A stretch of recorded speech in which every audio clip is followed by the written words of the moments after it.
Hi hello ನಮಸ್ಕಾರ ವೀಕ್ಷಕರೇ, ನಾನು ನಿಮ್ಮ ಡಾಕ್ಟರ್ ಸಂಹಿತಾ ಉಪಾಧ್ಯಾಯ. ಎಲ್ಲರೂ ಕ್ಷೇಮವಾಗಿದ್ದೀರಾ, ಆರೋಗ್ಯವಾಗಿದ್ದೀರಾ ಎಂದು ಭಾವಿಸ್ತೇನೆ ವೀಕ್ಷಕರೇ. ಹಾಗಿದ್ರೆ ಸ್ನೇಹಿತರೆ, ಇವತ್ತಿನ ಒಂದು ವಿಡಿಯೋ ಅಂದರೆ ಎಲ್ಲ ನಮ್ಮ ದೇಶಪ್ರಿಯರಿಗೂ ಬಹುಮುಖ್ಯವಾದಂಥದ್ದು. ಹಾಗೆಯೇ ಎಲ್ಲ ಒಂದು ಇಂಜಿನಿಯರ್ಸ್ ಏನಿದ್ದಾರೆ ಅವರಿಗೆಲ್ಲರೂ ಕೂಡ ಒಂದು ಗುಡ್ ನ್ಯೂಸ್ ಅಂತಲೇ ಹೇಳ್ಬೋದು. ಅದೇನಪ್ಪ ಅಂತ ಈ ಒಂದು ವಿಡಿಯೋದಲ್ಲಿ ಕಂಪ್ಲೀಟಾಗಿ ಮಾತಾಡ್ತಾನೆ. ಸೊ ನೀವೇನು ಮಾಡಬೇಕು, ತಪ್ಪದೇ ಈ ಒಂದು ವಿಡಿಯೋನ ಕೊನೆ ತನಕ ಮಿಸ್ ಮಾಡದೆ, ಸ್ಕಿಪ್ ಮಾಡದೆ ನೋಡಿ ಅಂತ ಹೇಳ್ತೇನೆ, ಓಕೆನಾ. ಸೊ ಇವತ್ತಿನ ಒಂದು ಗುಡ್ ನ್ಯೂಸ್ ಏನಪ್ಪ ಅಂತ ಹೇಳಿದ್ರೆ, ಸರ್ಕಾರಿ ಉದ್ಯೋಗ ಪಡಿಬೇಕು ಅಂತ ನೀವು ನಿಮ್ಮ ಮನಸ್ಸಲ್ಲಿ ಅಂದ್ಕೊಂಡಿದ್ದೀರಾ. ಹಾಗಿದ್ರೆ ಸರ್ಕಾರಿ ಉದ್ಯೋಗಾಂಕ್ಷಿಗಳಿಗೆ ಗುಡ್ ನ್ಯೂಸ್ ಅಂತಲೇ ಹೇಳ್ಬೋದು. ಸೊ ಇದಕ್ಕಿರುವ ಒಂದೇ ಒಂದು ಕಂಡೀಷನ್ ಏನಪ್ಪ ಅಂತ ಹೇಳಿದ್ರೆ, ನೀವು ಇಂಜಿನಿಯರಿಂಗ್ ಪದವಿಯನ್ನು ಮುಗಿಸಿರಬೇಕು. ಸೊ ಸುಮಾರು ಇಂಜಿನಿಯರ್ ವಿದ್ಯಾರ್ಥಿಗಳಿದ್ದಾರೆ. ಸೊ ಇವರು ಇಂಜಿನಿಯರನ್ನು ಒಂದು ಸಮ ವೃತ್ತಿಯಲ್ಲಿ ಇಂಜಿನಿಯರ್ ಕೋರ್ಸನ್ನು ಮುಗಿಸಿರ್ತೀರ. ಹಾಗೆ ನಿಮ್ಮ ಒಂದು ಕೆಲಸವನ್ನು ಮಾಡ್ತಾನೆ ಇರ್ತೀರ, ಯಾವುದೋ ತುಂಬ IT ಕಂಪ್ನಿಗಳಲ್ಲಿ ಕೆಲಸವನ್ನು ಮಾಡ್ತಾ ಇರ್ತೀರ. ಹಾಗಿದ್ರೆ ನಿಮಗೆ ಅದರಲ್ಲಿ ಒಂದು ಸ್ಯಾಟಿಸ್ಫ್ಯಾಕ್ಷನ್ ಅಂತ ಇರೋದಿಲ್ಲ. ಆ ಒಂದು ಕೆಲಸವನ್ನು ಮಾಡ್ತೀರಾ, ದಿನ ಬೆಳಿಗ್ಗೆ 9 to 5 ಅಥವಾ ನೈಟ್ ಶಿಫ್ಟ್ ತಗೊಳ್ತೀರಾ, ಅಥವಾ ಮಾರ್ನಿಂಗ್ ಶಿಫ್ಟ್ ತಗೊಳ್ತೀರಾ. ಹೀಗೆ ಕೆಲಸ ಮಾಡಿ ಆ ಕಂಪ್ಯೂಟರ್ ಮುಂದೆ ಕೂತು ನಿಮಗೆ ತುಂಬ ಬೋರ್ ಹೊಡಿರ್ತದೆ. ಹಾಗೆ ತುಂಬ ಹೀಗೆ ಬ್ಯಾಕ್ ಪೇಯ್ನ್, ಹಾಗೆ ತುಂಬ ಪ್ರಾಬ್ಲಮ್ಸ್ಗಳಿಂದನೂ ಸಿಕ್ಕಾಕೊಂಡಿರ್ತೀರಲ್ವ. ಸೊ ತುಂಬ ಒಂದು ಜಾಬೇ ಬೇಡ ಅಂತ ನಿಮಗೆ ಅನಿಸ್ಬಿಡುತ್ತೆ. ತುಂಬ ಇಂಜಿನಿಯರ್ಗೆ ಇದು ಒಂದು ಇಂಜಿನಿಯರ್ಗಳ ಮಾತೇ ಇದು ಅಲ್ವಾ. ಹಾಗಾಗಿ ನೀವು ಈ ಒಂದು ಇಂಜಿನಿಯರ್ ಕೆಲಸ ಬೇಡ, ನಾವು ಎಲ್ಲಾದರೂ ಸರ್ಕಾರಿ ಕೆಲಸವನ್ನು ನೋಡೋದಾದರೆ ಒಳ್ಳೆದಿತ್ತು ಅಂತ ಬಯಸ್ತಾ ಇದ್ದೀರಾ. ಹಾಗಿದ್ರೆ ಸರ್ಕಾರಿ ಉದ್ಯೋಗಾಂಕ್ಷಿಗಳಿಗೆ ಗುಡ್ ನ್ಯೂಸ್ ಅಂತಲೇ ಹೇಳ್ಬೋದು. ಇಂಜಿನಿಯರ್ ಪದವಿ ಹೊಂದಿದವರಿಗೆ ಸೇನೆಯಲ್ಲಿ ಉದ್ಯೋಗಾವಕಾಶವಿದೆ. ಸೊ ಈಗಾಗಲೇ ಇಂಡೋ-ಪಾಕ್ ಯುದ್ಧ ನಡೀತಾ ಇದೆ. ಹಾಗಾಗಿ ನಾನು ಕೂಡ ಇದರಲ್ಲಿ ಒಂದು ಪಾತ್ರರಾಗಬೇಕು, ನನ್ನ ಒಂದು ದೇಶವನ್ನು ಕಾಯಬೇಕು ಅಂತ ನಿಮಗೆ ಇಂಜಿನಿಯರ್ಸ್ ಆಗಿರುವ ನಿಮಗೆ ಇದ್ದರೆ, ನಿಮ್ಮ ಮನಸ್ಸಲ್ಲಿ ಹಾಗೆ ಅನಿಸ್ತಿದ್ರೆ, ಇಂಜಿನಿಯರ್ ಪದವಿಯನ್ನು ನೀವು ಮುಗಿಸಿದ್ರೆ ಸಾಕು, ಈ ಒಂದು ಸೇನೆ, ಭಾರತ ಸೇನೆಯಲ್ಲಿ ಒಂದು ಕೆಲಸವನ್ನು ಪಡೆಯುವ ಉದ್ಯೋಗಾವಕಾಶ ನಿಮಗಿದೆ, ಓಕೆನಾ. ಸೊ ಇದ್ರ ಬಗ್ಗೆ ಕಂಪ್ಲೀಟಾಗಿ ಮಾತಾಡ್ತೇನೆ. ಸೊ ಇನ್ನೂ ಕೂಡ ನೀವು ನನ್ನ ಚಾನಲ್ಗೆ ಸಬ್ಸ್ಕ್ರೈಬ್ ಆಗದೆ ನೋಡ್ತಾ ಇದ್ದೀರಾ, ಹಾಗಿದ್ರೆ ಪ್ಲೀಸ್ ಸಬ್ಸ್ಕ್ರೈಬ್ ಆಗಿ, ಲೈಕ್ ಮಾಡಿ, ಸಪೋರ್ಟ್ ಮಾಡಿ, ಹಾಗೆ ಕಮೆಂಟ್ ಕೂಡ ಮಾಡಿ ಅಂತ ಹೇಳ್ತೇನೆ. ಸೊ ಇವತ್ತಿನ ವಿಡಿಯೋ ಅಂದರೆ, ಭಾರತೀಯ ಸೇನೆಯ ತಾಂತ್ರಿಕ ಸ್ನಾತಕ course technical graduate course TGC 142 ಜನವರಿ 2026ರಿಂದ ಆರಂಭವಾಗಲಿರುವ ಒಂದು ಪ್ರತಿಷ್ಠಿತ ಕಾರ್ಯಕ್ರಮವಾಗಿದ್ದು, ಅಂದರೆ ಜನವರಿ 2026 ಅಂದರೆ ಮುಂದಿನ ವರ್ಷದಿಂದ ಆರಂಭವಾಗ್ತಿದೆ. ಸೊ ಇಂಜಿನಿಯರಿಂಗ್ ಪದವೀಧರರಿಗೆ ಭಾರತೀಯ ಸೇನೆಯಲ್ಲಿ ಅಧಿಕಾರಿಯಾಗಿ ಸೇವೆ ಸಲ್ಲಿಸಲು ಅವಕಾಶವನ್ನು ಒದಗಿಸುತ್ತದೆ. ಸೊ ಈ ಕೋರ್ಸ್ ಡೆಹ್ರಾಡೂನ್ನಲ್ಲಿರುವ ಭಾರತೀಯ ಸೇನಾ ಅಕಾಡೆಮಿಯಲ್ಲಿ ನಡೆಯಲಿದೆ. ಮತ್ತು ಇದು ಈ ಒಂದು ಕೆಲಸ ಏನಿದೆ, ನಿಮಗೆ ಈ ಒಂದು ಆರ್ಮಿಯಲ್ಲಿ ಕೆಲಸವನ್ನು ಪಡಿಬೇಕು, ಇಂಡಿಯನ್ ಆರ್ಮಿಯಲ್ಲಿ ಕೆಲಸ ಮಾಡಬೇಕು ಅಂತಿದ್ರೆ ಆ ಒಂದು ಆಯೋಗ ನಿಮಗೆ ನೀಡ್ತದೆ. ಹಾಗಾಗಿ ನೇಮಕಾತಿ ಕುರಿತು ಸಂಪೂರ್ಣ ಮಾಹಿತಿಯನ್ನು ಈ ಒಂದು ವಿಡಿಯೋದಲ್ಲಿ ನಿಮಗೆ ತಿಳಿಸ್ತೇನೆ, ಓಕೆನಾ. ಭಾರತೀಯ ಸೇನೆಯ ತಾಂತ್ರಿಕ ಸ್ನಾತಕ course technical graduate course TGC 142 ಜನವರಿ 2026ರಿಂದ ಅಂದರೆ ಮುಂದಿನ ವರ್ಷದಿಂದ ಆರಂಭವಾಗಲಿರುವ ಒಂದು ಪ್ರತಿಷ್ಠಿತ ಕಾರ್ಯಕ್ರಮವಾಗಿದ್ದು, ಇಂಜಿನಿಯರಿಂಗ್ ಪದವೀಧರರಿಗೆ ಭಾರತೀಯ ಸೇನೆಯಲ್ಲಿ ಅಧಿಕಾರಿಯಾಗಿ ಸೇವೆ ಸಲ್ಲಿಸಲು ಅವಕಾಶವನ್ನು ಒದಗಿಸಿಕೊಡ್ತಿದೆ. ಸೊ ಈ ಕೋರ್ಸ್ ಡೆಹ್ರಾಡೂನ್ನಲ್ಲಿರುವ ಭಾರತೀಯ ಸೇನಾ ಅಕಾಡೆಮಿ IMAಯಲ್ಲಿ ನಡೆಯಲಿದೆ. ಮತ್ತು ಇದು ಶಾಶ್ವತ ಆಯೋಗವನ್ನು ಅಂದರೆ ಪರ್ಮನೆಂಟ್ ಕಮಿಷನ್ ಅನ್ನು ನೀಡುತ್ತೆ. ಹಾಗಾಗಿ ನೇಮಕಾತಿಯ ಕುರಿತು ಸಂಪೂರ್ಣ ಮಾಹಿತಿಯನ್ನು ಈ ಒಂದು ವಿಡಿಯೋದಲ್ಲಿ ನೀಡ್ತೇನೆ. ಹಾಗಾಗಿ ನೀವು ಸಂಪೂರ್ಣವಾಗಿ ಈ ಒಂದು ವಿಡಿಯೋನ ಕೊನೆ ತನಕ ಮಿಸ್ ಮಾಡದೆ ನೋಡಿ ಅಂತ ಹೇಳ್ತೇನೆ, ಓಕೆನಾ. ಸೊ TGC 142ಗೆ ಈ ಒಂದು 142ಗೆ ನೀವು ಅರ್ಹರಾಗಿರಬೇಕಾದ್ರೆ ಏನೆಲ್ಲ ಮಾನದಂಡಗಳಿವೆ ಅದರ ಬಗ್ಗೆ ಮಾತಾಡ್ತೇನೆ. ಸೊ TGC 142ಗೆ ಅರ್ಜಿ ಸಲ್ಲಿಸಲು ಈ ಒಂದು ವಿಷಯಗಳನ್ನು ನೀವು ಪೂರೈಸಿರಬೇಕು. ಷರತ್ತುಗಳು, ಅರ್ಹತೆಯನ್ನು ನೀವು ಪಡೆದಿರಬೇಕು. ಸೊ ರಾಷ್ಟ್ರೀಯತೆ, ಮೊದಲನೇದಾಗಿ ರಾಷ್ಟ್ರೀಯತೆ. ಸೊ ಭಾರತದ ನಾಗರಿಕ, ನೇಪಾಳ ಮತ್ತು ಅಥವಾ ಭೂತಾನ್ನ ಪ್ರಜೆ, ಟಿಬೇಟಿಯನ್ ವಲಸಿಗರಾಗಿರಬೇಕು. 1962ರ ಮೊದಲು ಭಾರತಕ್ಕೆ ಬಂದವರಾಗಿರಬೇಕು, ಓಕೆನಾ. ಸೊ ಇಲ್ಲದೆ ಹೋದರೆ ಶ್ರೀಲಂಕಾ, ಬರ್ಮಾ, ಈಸ್ಟ್ ಆಫ್ರಿಕನ್ ದೇಶಗಳಿಂದ ವಲಸೆ ಬಂದ ಭಾರತೀಯ ಮೂಲದ ವ್ಯಕ್ತಿಗಳು, ಆದರೆ ಭಾರತದಲ್ಲಿ ಶಾಶ್ವತವಾಗಿ ನೆಲೆಸಲು ಉದ್ದೇಶ ಹೊಂದಿರಬೇಕು. ಇನ್ನು ವಯಸ್ಸಿನ ಮಿತಿ ಏನು, ವಯಸ್ಸು ಎಷ್ಟಿರಬೇಕು, ನೀವು ಇದಕ್ಕೊಂದು ಜಾಯ್ನ್ ಆಗಬೇಕು ಅಂದರೆ, ಈ ಒಂದು ಇಂಜಿನಿಯರಿಂಗ್ ಪದವಿ ಪಡೆದಿದ್ದು ಇದಕ್ಕೆ ಜಾಯ್ನ್ ಆಗಬೇಕಂದ್ರೆ ವಯಸ್ಸಿನ ಮಿತಿ ಅಭ್ಯರ್ಥಿಗಳು 20ರಿಂದ 27 ವರ್ಷದೊಳಗಿರಬೇಕು. ಅಂದರೆ ಜನವರಿ 1, 2026ರಂತೆ ನಿಮಗೆ ಜನವರಿ 1, 2026 ಅದರಲ್ಲಿ ನಿಮಗೆ ಈ ಒಂದು ಲೆಕ್ಕಾಚಾರ ತಗೊಳ್ಳುವಾಗ ನಿಮಗೆ 27 ವರ್ಷದೊಳಗಿರಬೇಕು, ಓಕೆನಾ. ಇನ್ನು ಈ ಒಂದು ಅಭ್ಯರ್ಥಿಗಳು ಜನವರಿ 2, 1999 ಮತ್ತು ಜನವರಿ 1, 2006ರ ನಡುವೆ ಜನಿಸಿರಬೇಕು, ಓಕೆನಾ. ಸೊ 1999 to 2006 ಒಳಗೆ ನೀವು ಜನಿಸಿರಬೇಕು. ಹಾಗಿದ್ರೆ ಮಾತ್ರ ನಿಮಗೆ ಇದಕ್ಕೆ ಅವಕಾಶ. ಇನ್ನು ವೈವಾಹಿಕ ಸ್ಥಿತಿ ಏನಿರಬೇಕಂದ್ರೆ ಅವಿವಾಹಿತ ಪುರುಷ ಅಭ್ಯರ್ಥಿಗಳು ಮಾತ್ರ ಅರ್ಜಿ ಸಲ್ಲಿಸಬಹುದು. ಓಕೆನಾ, ನೀವು ವಿವಾಹಿತರಾಗಿದ್ದರೆ ನಿಮಗೆ ಅರ್ಜಿ ಸಲ್ಲಿಸಲಿಕ್ಕೆ ಅವಕಾಶವಿಲ್ಲ. ಶೈಕ್ಷಣಿಕ ಅರ್ಹತೆ ಏನೆಲ್ಲ ಪಡೆದಿರಬೇಕು ನಿಮ್ಮ ತಲೆ ಇರ್ಬೋದು. ಇಂಜಿನಿಯರಿಂಗ್ ಅಂದರೆ ಯಾವ ಇಂಜಿನಿಯರ್ ಯಾವ ಕೋರ್ಸನ್ನು ಪಡೆದಿರಬೇಕು, ಅಥವಾ ಅದರಲ್ಲಿ ಯಾವ ಒಂದು ನಮಗೀಗ ಅಂತಿಮ ವರ್ಷದಲ್ಲಿದ್ದೀರಾ, ನಿಮಗೆ ಈ ಒಂದು ಅರ್ಜಿನ ಸಲ್ಲಿಸ್ಬೋದಾ ಅನ್ನೋದ್ರ ಬಗ್ಗೆ ಕೂಡ ಎಲ್ಲ ನಿಮ್ಮಲ್ಲಿ ಡೌಟ್ ಇರುತ್ತೆ ಅಲ್ವಾ. ಸೊ ಹಾಗಾಗಿ ಎಂಜಿನಿಯರಿಂಗ್ ಪದವಿ BE BTech ಪೂರ್ಣಗೊಳಿಸಿದವರು ಅಥವಾ ಅಂತಿಮ ವರ್ಷದಲ್ಲಿ ವ್ಯಾಸಂಗ ಮಾಡುತ್ತಿರುವವರು ಅಥವಾ ಅರ್ಜಿ ಸಲ್ಲಿಸುವ ಸಮಯದಲ್ಲಿ ಕನಿಷ್ಠ 60% ಅಂಕಗಳನ್ನು ಗಳಿಸಿರಬೇಕು. ಸೊ ಯಾವ ಇಂಜಿನಿಯರಿಂಗ್ ವಿಭಾಗಗಳಿಗೆ ಅವಕಾಶವಿದೆ ಅನ್ನೋದ್ರ ಬಗ್ಗೆ ನೀವು ಕೇಳ್ತೀರಲ್ವಾ. ಸೊ ಈ ಸಿವಿಲಾ, ಎಲೆಕ್ಟ್ರಾನಿಕ್ಸಾ, ಮೆಕ್ಯಾನಿಕಲ್ ಅಂತ ಕೇಳ್ತೀರಾ. ಹಾಗಿದ್ರೆ civil engineering, mechanical engineering, electrical ಅಥವಾ ಎಲೆಕ್ಟ್ರಾನಿಕ್ಸ್ ಇಂಜಿನಿಯರಿಂಗ್, ಕಂಪ್ಯೂಟರ್ ಸೈನ್ಸ್ ಮತ್ತು ಇಂಜಿನಿಯರಿಂಗ್, ಇನ್ಫಾರ್ಮೇಷನ್ ಟೆಕ್ನಾಲಜಿ, ಎಲೆಕ್ಟ್ರಾನಿಕ್ಸ್ ಮತ್ತು ಟೆಲಿಕಮ್ಯುನಿಕೇಷನ್ ಮತ್ತು ಇತರೆ. ಸೊ ಈ ಎಲ್ಲ ಇಂಜಿನಿಯರಿಂಗ್ಗಳಿಗೂ ಅವಕಾಶವಿದೆ. ಇನ್ನು ದೈಹಿಕ ಮಾನದಂಡಗಳೇನು? ಸೊ ಎತ್ತರ ನೀವು ಕನಿಷ್ಠ 157.5 ಸೆಂಟಿಮೀಟರ್ ಆಗಿರಬೇಕು. ಓಕೆನಾ, ಕನಿಷ್ಠ. ಇನ್ನು ಗರಿಷ್ಠ ಎಷ್ಟು ಬೇಕಾದರೂ ಇರ್ಬೋದು. ಸೊ 157.5 ಸೆಂಟಿಮೀಟರ್ ಆಗಿರಬೇಕು ನಿಮ್ಮ ಕನಿಷ್ಠ ಎತ್ತರ. ಮತ್ತು ಈಶಾನ್ಯ ರಾಜ್ಯಗಳಿಗೆ ವಿನಾಯಿತಿ ಇದೆ ಅಂತ ಹೇಳ್ತಿದ್ದಾರೆ. ಗಾರ್ಖಾ ಮತ್ತು ಈಶಾನ್ಯ ರಾಜ್ಯಗಳಿಗೆ ಈ ಒಂದು ವಿನಾಯಿತಿ ಇದೆ. ಈ ಒಂದು ಎತ್ತರದಲ್ಲಿ ಗಾರ್ಖಾ ಮತ್ತು ಈಶಾನ್ಯ ರಾಜ್ಯಗಳಿಗೆ ವಿನಾಯಿತಿ ಇದೆ. ತೂಕ ಎಷ್ಟಿರಬೇಕು? ಸೊ ತೂಕ ಎತ್ತರ ಮತ್ತು ವಯಸ್ಸಿಗೆ ಅನುಗುಣವಾಗಿರಬೇಕು. ಓಕೆನಾ.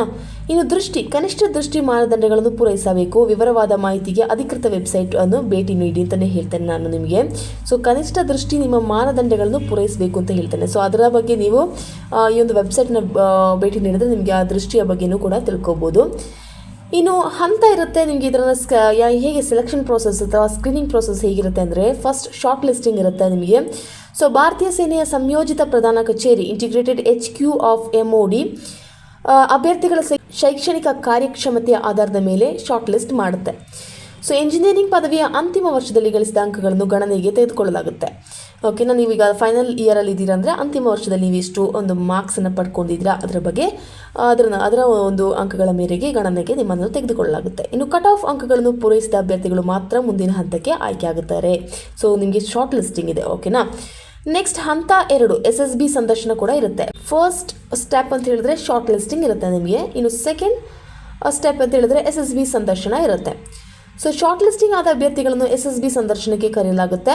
ಇನ್ನು ಸಂದರ್ಶನವು 5 ದಿನಗಳ ಕಾಲ ನಡೆಯುತ್ತದೆ. ಅದರಂತೆ SSB ಸಂದರ್ಶನವು ಈ ಕೆಳಗಿನ ಉಪ ಹಂತಗಳನ್ನು ಒಳಗೊಂಡಿದೆ. ಯಾವುದೆಲ್ಲ ಅಂತ ನಾನು ಹೇಳ್ತಾ ಇದ್ದೇನೆ. ಸೊ ಮೊದಲನೇ ದಿನ ಏನು ಮಾಡ್ತಾರೆ ಅಂದರೆ ಸ್ಕ್ರೀನಿಂಗ್ ಮಾಡ್ತಾರೆ. ಸೊ ಅದರಲ್ಲಿ ಇಂಟೆಲಿಜೆಂಟ್ ಟೆಸ್ಟ್ ಅಂದರೆ ವರ್ಬಲ್ ಮತ್ತು ನಾನ್ ವರ್ಬಲ್ ಕೂಡ ಇರುತ್ತೆ. ಓಕೆನಾ. ಇಂಟೆಲಿಜೆಂಟ್ ಟೆಸ್ಟ್ ಹೇಗಿರುತ್ತೆ ಅಂದರೆ ವರ್ಬಲ್ ಆಗಿಯೂ ಇರುತ್ತೆ, ನಾನ್ ವರ್ಬಲ್ ಆಗಿಯೂ ಇರುತ್ತೆ. ಇನ್ನು ಪಿಕ್ಚರ್ ಪರ್ಸೆಪ್ಷನ್ ಮತ್ತು ಡಿಸ್ಕ್ರಿಪ್ಷನ್ ಟೆಸ್ಟ್ PPDT ಕೂಡ ನಿಮಗೆ ಇರುತ್ತೆ ಫಸ್ಟ್ ಮೊದಲನೇ ದಿನ. ಓಕೆನಾ. ಇನ್ನು ಡೇ 2 to 4 ಅಂದರೆ ದಿನ 2 ರಿಂದ 4 ಈ ಒಂದು ದಿನಗಳಲ್ಲಿ ಸೈಕಾಲಜಿಕಲ್ ಟೆಸ್ಟ್ ನಿಮಗೆ ಇರುತ್ತೆ. So psychological test, GTO task ಮತ್ತು ವೈಯಕ್ತಿಕ ಸಂದರ್ಶನ ಕೂಡ ನಿಮಗೆ ಈ ದಿನ 2 ರಿಂದ 4 ದಿನಗಳವರೆಗೆ ಇರುತ್ತೆ. ಮೊದಲನೇ ದಿನ ನಾನು ಹೇಳಿದೆ, ಮೊದಲನೇ ದಿನ ನಿಮಗೆ ಸ್ಕ್ರೀನಿಂಗ್ ಇರುತ್ತೆ. 2ನೇ ದಿನ ಸೈಕಾಲಜಿಕಲ್ ಟೆಸ್ಟ್, GTO ಟಾಸ್ಕ್ ಮತ್ತು ವೈಯಕ್ತಿಕ ಸಂದರ್ಶನ ಇರುತ್ತೆ. ಇನ್ನು ಸೈಕಾಲಜಿಕಲ್ ಟೆಸ್ಟ್ನಲ್ಲಿ ಏನೆಲ್ಲ ಒಳಗೊಂಡಿರುತ್ತೆ ಅದರ ಬಗ್ಗೆ ಕೂಡ ನಿಮಗೆ ಹೇಳ್ತೇನೆ. So first of all thematic apperception test ಇರುತ್ತೆ ನಿಮಗೆ. ಸೊ TAT ಇರುತ್ತೆ ನಿಮಗೆ. ನೆಕ್ಸ್ಟ್ ವರ್ಡ್ ಅಸೋಸಿಯೇಷನ್ ಟೆಸ್ಟ್ ಇರುತ್ತೆ, VAT. ಇನ್ನು ಸಿಚುವೇಶನ್ ರಿಯಾಕ್ಷನ್ ಟೆಸ್ಟ್ ಕೂಡ ಇರುತ್ತೆ, ಅದರಲ್ಲಿ SRT ಮತ್ತು ಸೆಲ್ಫ್ ಡಿಸ್ಕ್ರಿಪ್ಷನ್ ಟೆಸ್ಟ್ ಕೂಡ ನಿಮಗೆ ಈ ಒಂದು ಸೈಕಾಲಜಿಕಲ್ ಟೆಸ್ಟಲ್ಲಿ ಒಳಗೊಂಡಿರುತ್ತೆ. ಇನ್ನು ನೆಕ್ಸ್ಟ್ ಗ್ರೂಪ್ ಟೆಸ್ಟಿಂಗ್ ಆಫೀಸರ್ ಅಂದರೆ GTO ಟಾಸ್ಕ್ ಕೂಡ ನಿಮಗೆ ಇರುತ್ತೆ. ಅದರಲ್ಲಿ group discussion, group planning exercise, progressive group task, half group task, individual obstacles, command task ಮತ್ತು ಫೈನಲ್ ಗ್ರೂಪ್ ಟಾಸ್ಕ್ ಕೂಡ ನಿಮಗೆ ಇರುತ್ತೆ. ಓಕೆನಾ. ಇನ್ನು ಅದರ ನಂತರ ವೈಯಕ್ತಿಕ ಸಂದರ್ಶನದ ಏನೆಲ್ಲ ಇರುತ್ತೆ ನಾನೀಗ ಹೇಳಿದ್ದೆ. ಸೈಕಾಲಜಿಕಲ್ ಟೆಸ್ಟಲ್ಲಿ ಏನೆಲ್ಲ ಒಳಗೊಂಡಿರುತ್ತೆ ಅದ್ರ ಬಗ್ಗೆ ಹೇಳಿದೆ. ಹಾಗೆಯೇ GTOದಲ್ಲಿ ಏನೆಲ್ಲ ಒಳಗೊಂಡಿರುತ್ತೆ ಅದರ ಬಗ್ಗೆ ಕೂಡ ನಿಮಗೆ ಹೇಳಿದೆ. ಇನ್ನು ವೈಯಕ್ತಿಕ ಸಂದರ್ಶನದಲ್ಲಿ ಏನೆಲ್ಲ ಇರುತ್ತೆಪ್ಪ ಅಂತ ಹೇಳಿದ್ರೆ, ಅಭ್ಯರ್ಥಿಯ ವೈಯಕ್ತಿಕ ಗುಣಗಳು, ಜೀವನದ ಗುರಿಗಳು ಮತ್ತು ಸೇನಾ ಜೀವನಕ್ಕೆ ಸೂಕ್ತತೆಯನ್ನು ಪರಿಗಣಿಸಲಾಗುತ್ತೆ. ಓಕೆನಾ. ಇದರಲ್ಲಿ ಪರೀಕ್ಷಿಸಲಾಗುತ್ತೆ ನಿಮ್ಮನ್ನು. ಈ ಒಂದು ವಿಷಯಗಳ ಕುರಿತು ನಿಮ್ಮನ್ನು ಪರೀಕ್ಷಿಸಲಾಗುತ್ತೆ. ಸೊ ಇಷ್ಟು ಈ ಒಂದು ಸೈಕಾಲಜಿಕಲ್ ಟೆಸ್ಟ್, GTO ಹಾಗೂ ವೈಯಕ್ತಿಕ ಸಂದರ್ಶನ ಇವು 2 ರಿಂದ 4 ದಿನಗಳವರೆಗೆ ಅಂದರೆ 2, 3, 4 ದಿನಗಳಲ್ಲಿ ಇವುಗಳನ್ನು ಮಾಡಲಾಗುತ್ತೆ. ಫಸ್ಟ್ ಆಫ್ ಆಲ್ ಮೊದಲನೇ ದಿನ ನಿಮಗೆ ಏನು ಮಾಡ್ತಾರೆ ಅಂದರೆ ಸ್ಕ್ರೀನಿಂಗ್ ಮಾಡ್ತಾರೆ. ಸೆಕೆಂಡ್ ಡೇ ನಿಮಗೆ ಸೈಕಾಲಜಿಕಲ್ ಟೆಸ್ಟ್ ಇರುತ್ತೆ. 3rd ಡೇ GTO ಇರುತ್ತೆ. 4th ಡೇ ವೈಯಕ್ತಿಕ ಸಂದರ್ಶನ ಕೂಡ ಇರುತ್ತೆ. ಓಕೆನಾ. ಇದು 5th ಡೇ 5th ಡೇಯಲ್ಲಿ ನಿಮಗೆ ಕಾನ್ಫರೆನ್ಸ್ ಇರುತ್ತೆ. ಅದರಲ್ಲಿ SSB ಬೋರ್ಡ್ನ ಎಲ್ಲ ಸದಸ್ಯರು ಒಟ್ಟಿಗೆ ಸೇರಿ ಅಭ್ಯರ್ಥಿಯ ಕಾರ್ಯಕ್ಷಮತೆಯನ್ನು ಮೌಲ್ಯಮಾಪನ ಮಾಡಿ ಅಂತಿಮ ಆಯ್ಕೆಯನ್ನು ನಿರ್ಧರಿಸುತ್ತಾರೆ ಅಂತ ಹೇಳ್ತಾರೆ. ತದನಂತರ ಸ್ಟೆಪ್ 3ಯಲ್ಲಿ ನಿಮಗೆ ವೈದ್ಯಕೀಯ ಪರೀಕ್ಷೆ ಇರುತ್ತೆ. ಸೊ SSB ಸಂದರ್ಶನದಲ್ಲಿ ಆಯ್ಕೆಯಾದ ಅಭ್ಯರ್ಥಿಗಳನ್ನು ವೈದ್ಯಕೀಯ ಪರೀಕ್ಷೆಗೆ ಕಳಿಸಲಾಗುತ್ತೆ. ಸೊ ನಿಮಗೆಲ್ರಿಗೂ ಗೊತ್ತೇ ಇದೆ. ಸೊ ಈ ಒಂದು ಮೆಡಿಕಲ್ ಟೆಸ್ಟ್ ಅನ್ನೋದು ತುಂಬಾ ಇಂಪಾರ್ಟೆಂಟ್, ಬಹುಮುಖ್ಯವಾದದ್ದು. ನಿಮ್ಮ ಒಂದು ಮೆಡಿಕಲ್ ಕಂಡೀಷನ್ ಏನಿದೆ ಇದು ತುಂಬಾ ಇಂಪಾರ್ಟೆಂಟ್ ಅಂತಲೇ ಹೇಳ್ಬೋದು. ಸೊ ನಿಮ್ಮ ಮೆಡಿಕಲ್ ಕಂಡೀಷನನ್ನು ನನ್ನ ಒಂದು ವೃತ್ತಿಪರದಲ್ಲಿ ನಾನು ಹೇಳ್ತೇನೆ, ನಿಮಗೆ ಮೆಡಿಕಲ್ ಕಂಡೀಷನ್ ಇಲ್ಲದಿದ್ದರೆ, ಈ ಒಂದು ಮೆಡಿಕಲಿ ನೀವು ಒಂದು ಸ್ಟೆಬಿಲಿಟಿ ಇಲ್ಲದಿದ್ದರೆ, ಸ್ಟೇಬಲ್ ಆಗಿಲ್ಲ ಅಂದರೆ ನಿಮಗೆ ಇದಕ್ಕೆ ಅವಕಾಶವಿರುವುದಿಲ್ಲ. ಸೊ ನೀವು ಸ್ಟೆಬಿಲಿಟಿ ಇದ್ದೀರಾ ಅಂತ ನೀವು ಫಸ್ಟ್ ಆಫ್ ಆಲ್ ನೀವು ನೋಟ್ ಮಾಡ್ಕೋಬೇಕಾಗುತ್ತೆ. ಓಕೆನಾ. ಸೊ ಸ್ವಲ್ಪ ಹಂತಗಳು ಸ್ವಲ್ಪ ಕಷ್ಟವೇ ಇದೆ, ನಿಮಗೆ ಅದು ಗೊತ್ತೇ ಇರುವ ವಿಚಾರ. ಹಾಗಿದ್ರೆ ನೀವು ಇದನ್ನೆಲ್ಲ ನಿಮ್ಮಿಂದ ಆಗಲ್ಲ ಅಂತ ಅಂದ್ಕೊಂಡ್ರೆ ನಿಮಗೆ ಖಂಡಿತವಾಗ್ಲೂ ಆಗೋದಿಲ್ಲ. So just apply for it if you need a government job. ಓಕೆನಾ. So those who are seeking for a good job, those who are seeking for a good government job, this is an opportunity for you people. Okay na. So correctly utilize it ಅಂತ ನಾನು ಹೇಳ್ತೇನೆ. ಓಕೆನಾ. So step 3ಯಲ್ಲಿ ವೈದ್ಯಕೀಯ ಪರೀಕ್ಷೆ ಇರುತ್ತೆ. So ವೈದ್ಯಕೀಯ ಪರೀಕ್ಷೆಯಲ್ಲಿ SSB ಸಂದರ್ಶನದಲ್ಲಿ ಆಯ್ಕೆಯಾದ ಅಭ್ಯರ್ಥಿಗಳನ್ನು ವೈದ್ಯಕೀಯ ಪರೀಕ್ಷೆಗೆ ಕಳಿಸಲಾಗುತ್ತೆ. ಸೊ ಇದು ದೈಹಿಕ ಆರೋಗ್ಯ, ದೃಷ್ಟಿ, ಶ್ರವಣ ಮತ್ತು ಒಟ್ಟಾರೆ ಫಿಟ್ನೆಸ್ ಅನ್ನು ಪರೀಕ್ಷಿಸುತ್ತದೆ. ಸೊ ನಿಮಗೆಲ್ಲ ಇದರ ಬಗ್ಗೆ ಎಲ್ಲದ್ರ ಬಗ್ಗೆ ನಿಮಗೆ ಗೊತ್ತಾ ಇದೆ. ಓಕೆನಾ. ಸೊ ವೈದ್ಯಕೀಯ ಪರೀಕ್ಷೆ ಇರುತ್ತೆ ಅನ್ನೋದ್ರ ಬಗ್ಗೆ ನಾನು ಜಾಸ್ತಿ ಮಾತಾಡಬೇಕಾಗಿಲ್ಲ. ಸೊ ವೈದ್ಯಕೀಯ ಪರೀಕ್ಷೆಯಲ್ಲಿ ಯಶಸ್ವಿಯಾದವರು ಮಾತ್ರ ಅಂತಿಮ ಆಯ್ಕೆಗೆ ಪರಿಗಣಿಸಲ್ಪಡುತ್ತಾರೆ. ಇದೆಲ್ಲ ನಿಮಗೆ ಗೊತ್ತೇ ಇರುವ ವಿಚಾರ. ಇನ್ನು ಅರ್ಜಿ ಸಲ್ಲಿಕೆ ಪ್ರಕ್ರಿಯೆ, ಇದೆಲ್ಲ ನಾವು ಮಾಡ್ತೇವೆ ಬಿಡಿ ಮೇಡಮ್, ಹೇಗೆ ನೀವು ಈ ಒಂದು ಅರ್ಜಿಯನ್ನು ಸಲ್ಲಿಸಬಹುದು ಅನ್ನೋದ್ರ ಬಗ್ಗೆ ಕೂಡ ಹೇಳ್ತೇನೆ. ಸೊ ಈ ಒಂದು ವಿಡಿಯೋ ಸ್ವಲ್ಪ ಲೆಂದಿನೇ ಆಗಿದೆ, ಬಿಕಾಸ್ ಆಫ್ ಇದ್ರ ಬಗ್ಗೆ ಎಲ್ಲದ್ರ ಬಗ್ಗೆ ನಾನು ಇಲ್ಲಿ ಮಾತಾಡಬೇಕಾಗುತ್ತೆ. ಸ್ವಲ್ಪ ಹೇಳಿ ಮಾತಾಡಿ ಹೋಗೋಕೆ ಆಗೋದಿಲ್ಲ ಅಲ್ವಾ.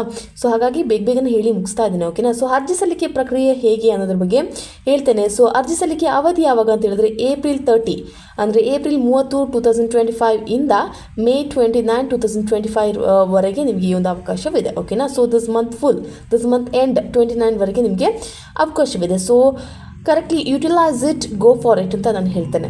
ಸೊ ಅರ್ಜಿ ಸಲ್ಲಿಕೆಯ ವಿಧಾನ, ಸೊ ಆನ್ಲೈನ್ ಮೂಲಕ ಮಾತ್ರ ಅಧಿಕೃತ ವೆಬ್ಸೈಟ್ www.joinindianarmy.nic.in ಮೂಲಕ ನಿಮಗೆ ಈ ಒಂದು ಅರ್ಜಿಯನ್ನು ಸಲ್ಲಿಸ್ಬೋದು. ಆನ್ಲೈನ್ ಮೂಲಕ ಮಾತ್ರ. ಓಕೆನಾ. So it is easy, online ಮೂಲಕ ಮಾತ್ರ ನಿಮಗೆ ಸಲ್ಲಿಸೋದು. ಓಕೆನಾ. ಅಧಿಕೃತ ವೆಬ್ಸೈಟ್ ಕೂಡ ನಾನು ಹೇಳಿದ್ದೇನೆ. ಏನಪ್ಪ ಅಂತ ಹೇಳಿದ್ರೆ www.joinindianarmy.nic.in ಇಲ್ಲಿ ನಿಮಗೆ ಮೂಲಕ ಈ ಒಂದು ಅರ್ಜಿನ ಸಲ್ಲಿಸ್ಬೋದು. ಓಕೆನಾ. ಇನ್ನು ಅರ್ಜಿ ಶುಲ್ಕ ಎಷ್ಟು, ನಿಮಗೆ ಎಲ್ಲದ್ರ ಬಗ್ಗೆ ಇದೊಂದು ಡೌಟ್ ಇರ್ಬೋದು, ಎಷ್ಟು ಫೀಸನ್ನು ಪಡ್ಕೋತಾರೆ. ಸೊ ಖಂಡಿತವಾಗ್ಲೂ ಹೇಳ್ತಾನೆ, ಯಾವುದೇ ಶುಲ್ಕವಿಲ್ಲ ಈ ಒಂದು ಅರ್ಜಿಯನ್ನು ಸಲ್ಲಿಸುವುದಕ್ಕೆ. ಓಕೆನಾ. ಸೊ ನಿಮಗೆ ದೇಶಕ್ಕೋಸ್ಕರ ನಾನು ಸೇವೆಯನ್ನು ಮಾಡಬೇಕು ಅಂತಿದ್ದೀರೋ, ಖಂಡಿತವಾಗ್ಲೂ ಇದು ಒಳ್ಳೆಯ ಅವಕಾಶ. ಸೊ ಅರ್ಜಿ ಸಲ್ಲಿಕೆಗೆ ಕ್ರಮಗಳು ಹೇಗೆ ಅಂತ ಬಗ್ಗೆ ಕೂಡ ನಿಮಗೆ ಹೇಳ್ತೇನೆ.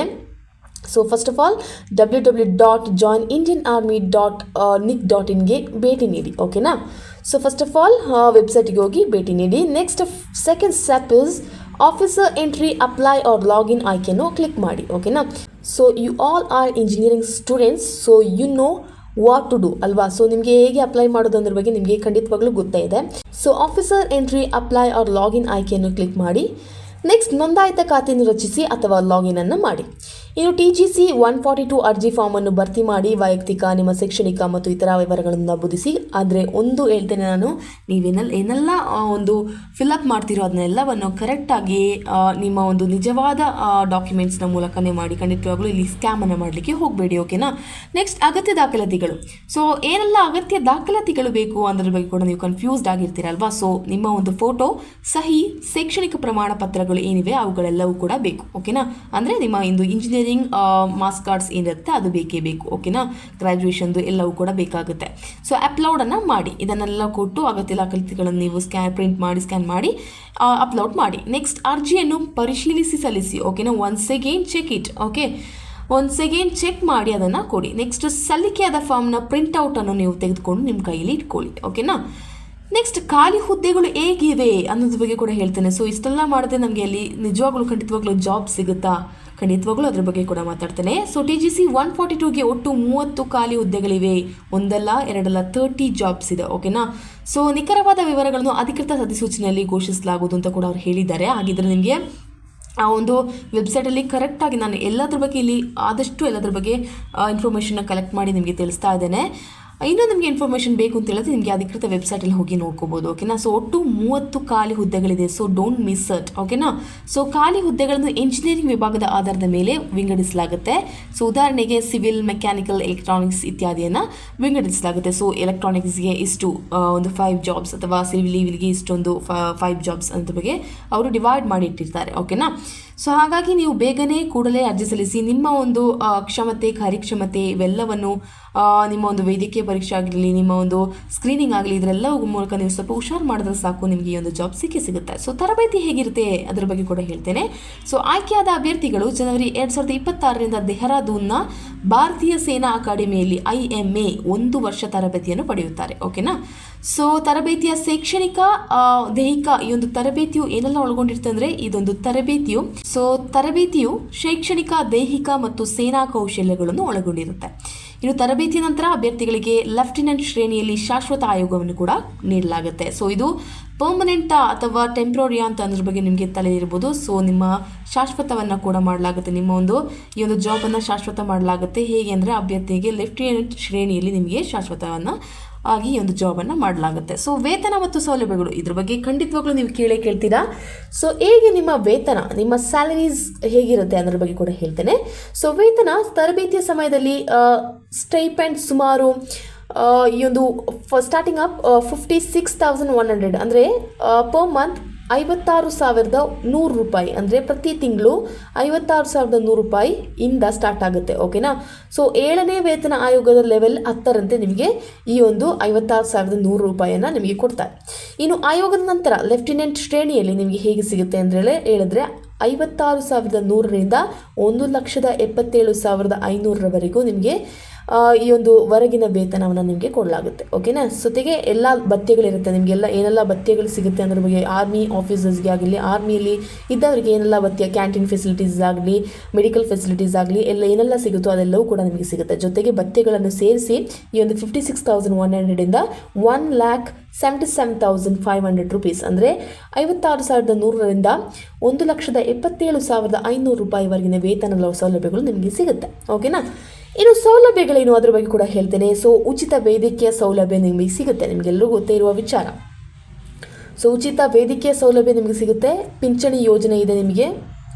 ಇನ್ನು ವಸತಿ, ಶಿಕ್ಷಣ ಮತ್ತು ರಜೆ ಸೌಲಭ್ಯಗಳು ಕೂಡ ನಿಮಗೆ ಸಿಗುತ್ತೆ.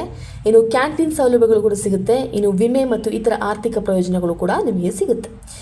ಇನ್ನು ವೃತ್ತಿಯ ಅವಕಾಶಗಳೇನು ಅದರ ಬಗ್ಗೆ ಕೂಡ ಹೇಳ್ತೇನೆ. ಸೊ TGC 142 ಮೂಲಕ ಆಯ್ಕೆಯಾದ ಅಧಿಕಾರಿಗಳಿಗೆ ಈ ಕೆಳಗಿನ ಕ್ಷೇತ್ರಗಳಲ್ಲಿ ಸೇವೆ ಸಲ್ಲಿಸಲು ಅವಕಾಶವಿದೆ.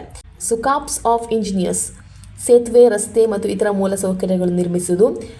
ಕಾರ್ಪ್ಸ್ ಆಫ್ ಸಿಗ್ನಲ್ಸ್, ಸನ್ನಾದ ಮತ್ತು ಸೈಬರ್ ವ್ಯವಸ್ಥೆಗಳ ನಿರ್ವಹಣೆ.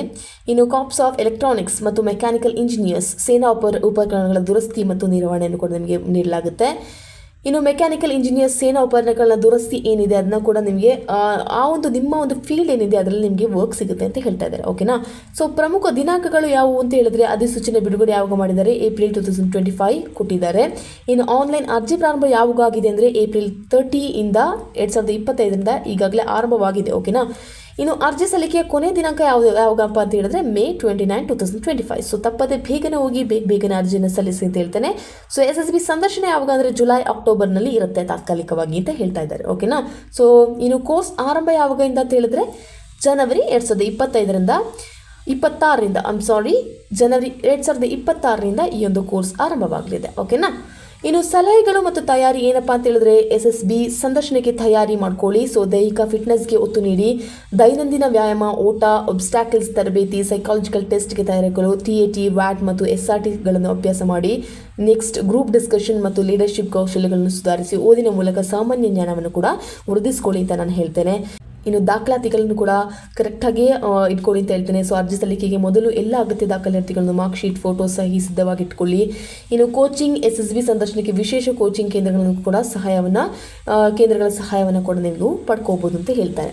ಸೊ TGC 142ನ ಮಹತ್ವ ಈ ಒಂದು TGC 142 ಎಂಜಿನಿಯರಿಂಗ್ ಪದವೀಧರಿಗೆ ತಮ್ಮ ತಾಂತ್ರಿಕ ಕೌಶಲ್ಯಗಳನ್ನು ರಾಷ್ಟ್ರ ಸೇವೆಗೆ ಸಮರ್ಪಿಸಲು ಒಂದು ಅತ್ಯುತ್ತಮ ಅವಕಾಶವನ್ನು ಕೊಟ್ಟಿದ್ದಾರೆ. ಸೊ ಇದು ಕೇವಲ ಉದ್ಯೋಗವಲ್ಲ, ಬದಲಿಗೆ ಗೌರವ, ಶಿಸ್ತು ಮತ್ತು ಸಾಹಸಮಯ ಜೀವನ ನೀಡುವ ವೃತ್ತಿಯಾಗಿದೆ ಅಂತ ಕೂಡ ನಾನು ಹೇಳ್ತೇನೆ. ಸೊ ಆದ್ದರಿಂದ ಯಾರೆಲ್ಲ ಈ ಒಂದು ಇಂಜಿನಿಯರಿಂಗ್ ಪದವಿಯನ್ನು ಮುಗಿಸಿ ಇನ್ನೂ ನನಗೆ ಇದು ತೃಪ್ತಿ ಕೊಡ್ತಾ ಇಲ್ಲ, ಈ ಒಂದು ಕೆಲಸ ತೃಪ್ತಿ ಕೊಡ್ತಾನೆ ಇಲ್ಲ, ನನಗೆ ನನ್ನ ಒಂದು ದೇಶವನ್ನು ಕಾಯಬೇಕು ಅಂತ ಇಟ್ಕೊಂಡಿದ್ದೀರೋ, ಅಥವಾ ನನಗೆ ಅಧಿಕಾರಿಯಾಗಿ ಅಲ್ಲಿನ ಸೇವೆಯನ್ನು ಮಾಡಬೇಕು ಅಂತಿದ್ದೀರೋ, ಅಥವಾ ಹೊರಗೆ ಹೋಗಬೇಕು, ಇಲ್ಲಿ ಆರ್ಮಿ ಜೊತೆ ಕೆಲಸ ಮಾಡಬೇಕು ಅಂತಿದ್ರು, ಎಲ್ಲರಿಗೂ ಗುಡ್ ಲಕ್ ಅಂತ ಹೇಳ್ತೇನೆ.